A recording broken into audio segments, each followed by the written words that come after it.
We're making the best pulled pork you ever put in your mouth.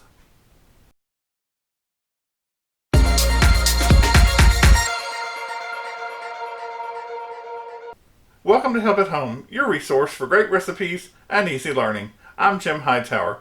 We're making pulled pork today, and it's quite literally called the best damn pulled pork you ever tasted. It comes from a recipe that I saw on a YouTube channel about loopers, people that travel the Great Loop in their wonderful boats and have a great time. So I'll try to put a card or title up there to click, or an end card at the end of the video for you to go and check out their site, because they're a great couple and they have lots of fun. I'm not there, but it would be fun. So grab your pen and paper. Here come the ingredients. And actually, this is called the best damn instant pot pulled pork. You will need a 4-pound pork shoulder butt or roast. Boneless is better because you don't have to deal with that.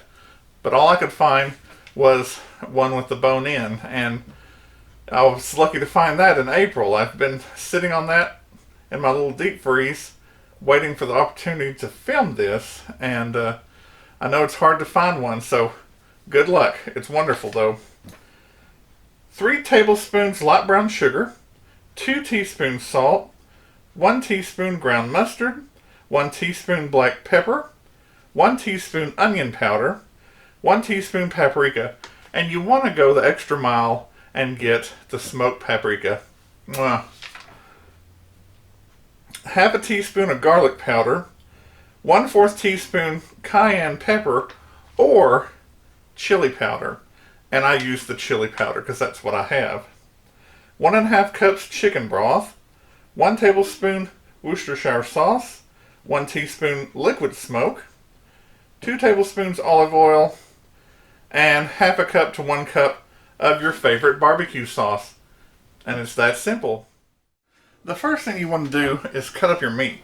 And if you don't know, how many pounds it is after you've cut it up, you need to get a kitchen scale and add pieces till you get to 4 pounds or just a little bit over. I used the kitchen scale here. Then, what you need to do is gather all your spices into a medium-sized or large bowl. And I'll kind of beat down my brown sugar here a little. Now that you have all your dry ingredients, your spices, your sugar, you can just put all your meat into the bowl. I could have gotten a larger bowl, but this one won't do. I'm going to go for overkill. I wanted the glass so you can see, but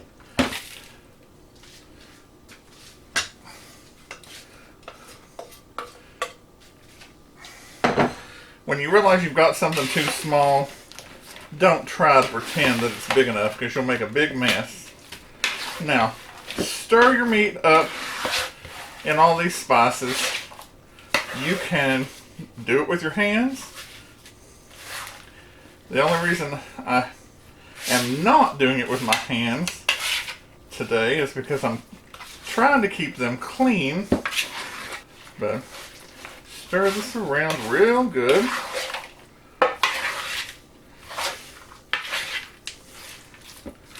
And then let it sit for a few minutes. Meanwhile, get your Instant Pot. Take your lid off. Over here, where is it? Saute. Bottom left. Push saute. And I want it on normal saute or saute, as Julia might say. Now this is your 2 tablespoons of olive oil. 1, 2, but really I'm throwing some extra. And when this heats up like a burner, you're going to be browning your meat. So we'll wait for just a minute and come back. Alright, it's been a couple of minutes, and it seems like this is, and just like if you've ever cooked a piece of meat to put in the oven, you browned it, you want to brown this about 2 minutes on each side. And not only does the browning give extra flavor, but then you stir that up, and we're going to put some some chicken bouillon in there with the Worcester and the liquid smoke, and it'll be super yummo. So we'll come back after we've browned all this meat onto each side for 2 minutes. Now the instructions actually said cut the meat into 4 pieces, but if you have a shoulder roast that's bone in like I had to cut the meat in several pieces to get it off the bone, so it doesn't matter how many pieces.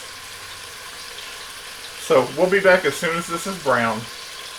Oh, and as each bit gets browned, take it out, set it aside, and put more in. Alright, I just wanted you to briefly see what it looks like when they're browning in there. And you can't get every little bit of pink out, but you can do your best. And then you hit the red cancel button. By the way, 3 saute settings, we would equate it to low, medium, and high, but they call it less, normal, and more. And there's how it browned. Set this aside for a minute, and you'll notice inside here you've got what Julia calls little coagulated bits, and she calls it another thing as well. She calls it your treasures in cooking, because now you're going to pour about half a cup of your chicken bouillon in there, and you might turn it back on for just a minute and let it kind of heat and scrape all around the bottom, and you're going to get all the flavor from those bits that are stuck to the bottom. Kind of the same thing when you're making pan gravy if you cook chicken fried steak and make homemade gravy. So it takes just a second. It's no big deal. Maybe about a minute. Now, we're almost there. Take your meat here, and we're not using the metal trivet. This is going directly into the liquid. And like I said, it calls for 4 nice pieces, but guess what? I've got more like 8 nice pieces, and I'm just gonna kind of push them all around the edge, put 1 or 2 in the middle, and I'll even put that juice in there. You just can't go wrong. 2 tablespoons of Worcestershire sauce.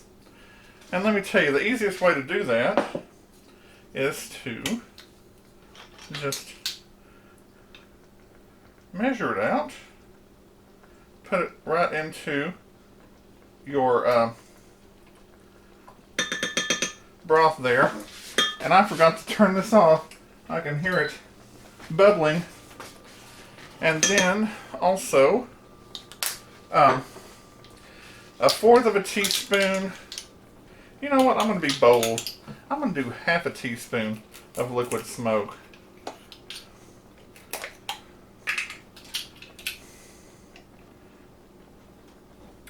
Pour this right over your meat. And, well, I use 2 cups of broth, which 1/2 cup for scraping the bits inside, and 1 1/2 for this. So put your lid on and follow my directions. Remember, the Instapot Duo Nova that we have automatically closes your release valve. If you have an earlier or different model, you may have to set it yourself to closed. Push pressure cook, And you want it on high pressure, and you'll need to set it for 60 minutes.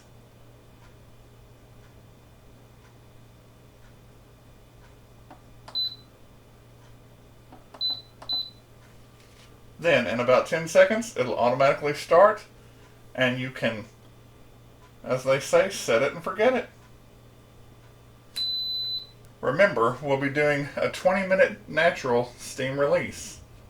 Alright, it has been a little over 20 minutes, and natural release, my little steam release button went down, and oh, it just it smells so good. Now what you need are 2 big forks. Ideally, if you had 2 big serving forks, just get it and start pulling it. And if you find that you have issues, you can get a bowl and put the meat in the bowl so that you're not pulling apart and splashing juice while you work. Now, you just take it and look at how tender it is. I mean, it just falls apart. And it's kind of like reverse tossing a salad. Instead of flipping it up, you pull it apart sideways. This is fun, but beware. There's still steam in here, and it is hot, so you don't want to put your hand right on the meat. Alright, now I'm going to taste this, and I know it's going to be just absolutely incredible, because like I said, I've made this several times before.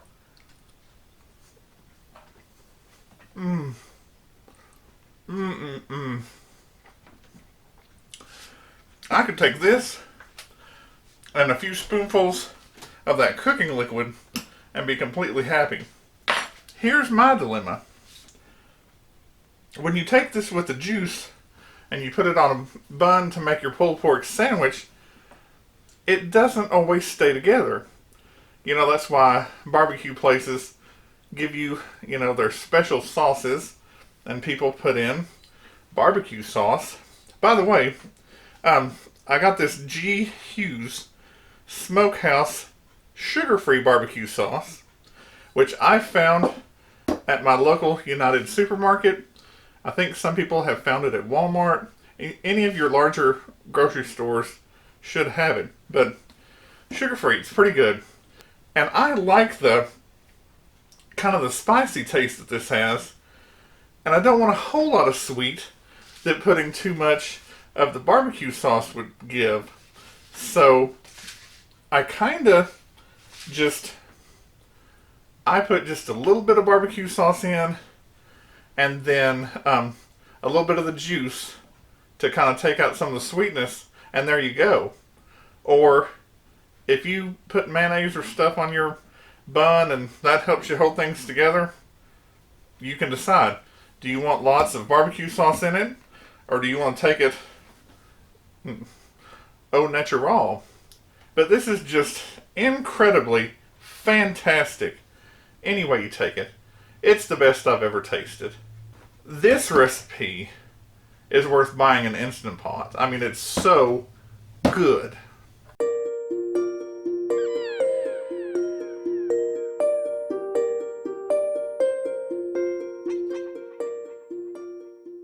If you like this recipe for Best Damn Instant Pot pulled pork, give it a thumbs up. Subscribe and share with your friends who like to cook or just want to learn how. Drop me a line in the comments below about your experiences with this recipe and what else you'd like to see in the kitchen. Click the bell in the top right hand corner for notifications. I'm Jim Hightower, and remember, everyone needs help, even me. Enjoy and be well.